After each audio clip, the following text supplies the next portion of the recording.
যদি বুলেট ট্রেনের সামনের অংশ এরকম লম্বা সূচালো না হয় তাহলে বুলেট ট্রেন বড় ধরনের দুর্ঘটনার কারণ হবে। যখন জাপানে প্রথম শিনকানসেন বুলেট ট্রেন তৈরি করা হয়েছিল তখন ট্রেনের সামনের অংশ এরকম লম্বা সূচালো ছিল না। তখন এটি ঘন্টায় 210 কিলোমিটার গতিতে চলতে পারত। কিন্তু এটির একটি বড় সমস্যা ছিল, যখন এগুলো কোনো টানেলের মধ্য দিয়ে যেত তখন ট্রেনের সামনে প্রচুর পরিমাণে বাতাসের প্রেসার তৈরি হতো, আর যখনই টানেল থেকে বের হতো তখন অনেক শব্দ তৈরি হতো।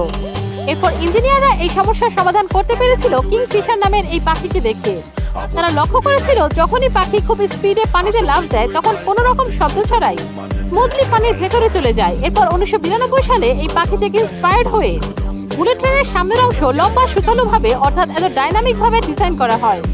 এর ফলে সমস্যার সমাধান হওয়ার পাশাপাশি ট্রেনের গতি ঘন্টায় প্রায় 210 কিলোমিটার থেকে 270 কিলোমিটারে পৌঁছাতে সক্ষম হয়। এছাড়া এই ট্রেন এত ডাইনামিক ভাবে ডিজাইন করা হলে দুর্ঘটনার সম্ভাবনা কমে যায় এবং শব্দ দূষণ হয় না।